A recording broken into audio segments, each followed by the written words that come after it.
So, this is the review for last night's Royal Rumble. In case you didn't watch it, I'm here to let you know a little bit of what went down. At the start of the pay per view, they had the triple threat cage match, which was Daniel Bryan versus Big Show versus Mark Henry for the World Heavyweight title in a steel cage. The match was going pretty good. I give the overall review for the match at least about below decent. Um, the match was cut short. I mean, it was really about like maybe 13, 12 minutes, maybe even 10. I couldn't keep track. The ending to it was a letdown, not because Daniel Bryan won, just to let you know, but it's just the way that they had Daniel Bryan win it. I understand the match had to have its limitations because of Big Show being injured with his back 2 weeks ago on SmackDown, Mark Henry having a hyperextended knee um, last SmackDown. So, a match had to be limited for certain reasons. I can understand that, but still below decent, and it wasn't a good way to start the pay per view, much less start the pay per view with an actual championship match. They had an advertisement for Elimination Chamber, which is February 19th, exactly about 3 weeks from yesterday. So I don't know how they're going to hype up this pay per view, but they have enough time to hype up WrestleMania. They started hyping up WrestleMania last night by showing promos of John Cena and The Rock. The only solid match that they're going to have at WrestleMania so far. And then there was two surprise matches. One was the Divas 8 women tag match with Beth Phoenix, Natalia, and the Bella Twins going up against Eve, Alicia Fox, Tamina, and Kelly Kelly. And naturally, I forgot what they're called, but Beth Phoenix, the Bella Twins, and Natalia end up winning that.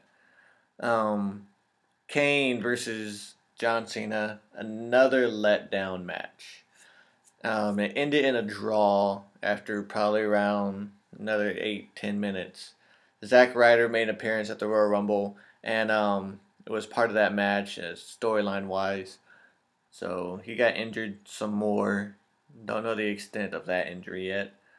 Um, Drew McIntyre went up against Brodus Clay, the Funkasaurus. Another um, surprise match out there. It didn't last long naturally because Brodus Clay does his thing, hit him with the what the funk, and got the win on that.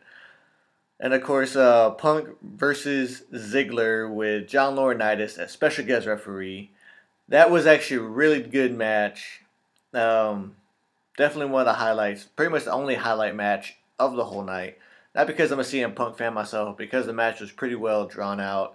And John Laurinaitis decided to step down and be kind of like an enforcer. So he actually had an official, another referee the match while he stood outside and was pretty much an enforcer. Didn't really get involved till near the end, but it was just a surprise twist. Punk came out on top, and John Laurinaitis helped count the pinfall for Punk to win. So I don't know if they're going to do any more of that storyline just yet, but we'll find out on tonight on Raw when John Laurinaitis gets his review and see if Triple H tries to fire him or not. Hopefully he does. That's just me. In the Royal Rumble, as natural, we've had rumors of surprise entrance, and of course I had to have my notes on my phone. So, surprise entrance from last night's Royal Rumble. A lot of them were a shock. A lot of them made me laugh. Really good to see some of these surprise entrants, especially one. I actually make that two, but the big one that really surprised me was the second surprise entrance. But I'm gonna read you off the list of people who came in at the Royal Rumble who weren't advertised to. Mick Foley came in at number 7, which we all knew he was going to be in it. Ricardo Rodriguez came out to Alberto Del Rio's theme song in his nice little beat up piece of crap car and actually wrestled and stayed in for about maybe the whole 2 minutes. And actually stayed in for about 4 minutes, almost 4 minutes. Just to see him was completely hilarious. I forgot who he eliminated, but he eliminated someone. He actually eliminated someone. So and then he got eliminated himself. Jerry the King Lawler came in at number 12. He came out from the announcer stand and went into the ring and participated in the Rumble. Of course, Cole was bitching about it. Whatever. Booker T was actually surprised and supportive about it. Great Khali came out at number 15. And I don't know if he's just becoming a Royal Rumble face, but I haven't been watching SmackDown lately. So, but he haven't been doing much with him. And the way he's been walking, walking in the same as last year with almost kind of like a limp and just those big chops that he does. I mean, he just doesn't seem to put enough emphasis on it. I don't know what their plans are keeping him around the company are. Booker T came out at number 17. Jerry got eliminated right away before the number 13 entrant came in. Booker T came in at number 17, walking out of the announcer stand also. Michael Cole bitching about that. And Booker T lasted about till, I think, after the number 18 person came in. Hacksaw Jim Duggan came in at number 19. He came back, the first ever Royal Rumble winner, came back for the silver anniversary of the Royal Rumble. Very surprised to see him. Michael Cole was number 20. Took his time getting into the ring, so when he got into the ring, he was only in there for a few seconds, and then Karma came out at number 21 and actually helped to eliminate Cole. She scared the crap out of Cole. Cole went over the top rope. Booker T and King grabbed both of his legs and swooped him out from underneath them, and he landed on the floor, eliminating him. And of course, the last surprise entrant for the Royal Rumble, Road Dogg Jesse James came back for one night as number 23.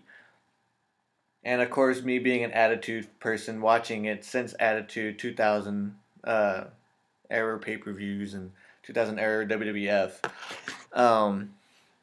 See Road Dogg and to see all the stuff that he pulled. He pulled the shaker out and roll. He put the little jive knee drop. I mean, it was a classic. And of course, the fans got into it and they were chanting, "You still got it."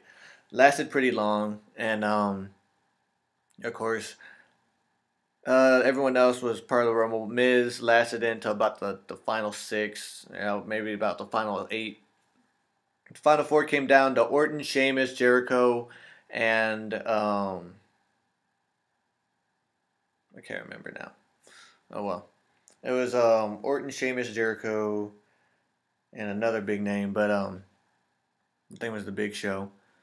So, Orton and Show got eliminated, which left it down to Sheamus and Jericho, the final 2 battling it out, and they went at it pretty good. I'll admit that.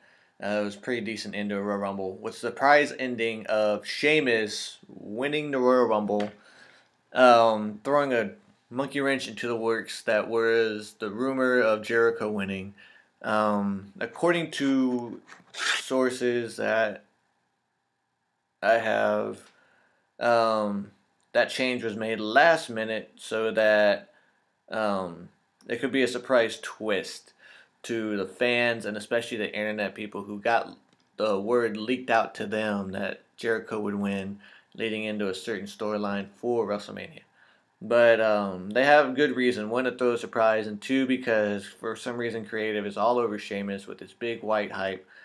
And so they're going to try and push him big this year. I don't know if they're going to continue to have him be a championship, give him a championship match at WrestleMania. So far, it's set in stone, but I don't know. I'm a big fan of back in the days when they had Royal Rumble, No Way Out, and WrestleMania. Either the title or the number 1 contender spot was put on the line at No Way Out, and then that would lead into the WrestleMania. That would solidify everything for WrestleMania. We still have Elimination Chamber, so we don't know how they're going to swing that. They got 3 weeks to swing it. That's 3 episodes of Raw, 3 episodes of SmackDown. Lord knows how they're going to do it. Superstars, whatever. That's like the Sunday Night Heat of this generation. So, yeah, that was pretty much my review. Tonight's Fallout is going to be on Raw, where rumors have also been circulating for the past month. Undertaker's supposed to return either tonight or on SmackDown. He's supposed to return sometime before Elimination Chamber or sometime after Elimination Chamber to start hyping up his match. Still no word yet as to who he will face and at WrestleMania. all signs point to Triple H and Shawn Michaels, special guest referee. Shawn Michaels is going to set to be at WrestleMania. He's already has an access spot. I tried to get tickets for that. VIP signing, those sold out right away. I was still able to get my CM Punk access tickets. So yeah, we're gonna. And also, John Laurinaitis' job is set to be on the line tonight on Raw with the return of Triple H. So looking forward to that. But yeah, I guess we'll have to find out what happens tonight. So until then, I will talk to you guys right before No Way Out, or sorry, Elimination Chamber. Probably doing another free for all and throwing out any rumors that come my way or that pop up in between then. All right, so for now, take care, guys.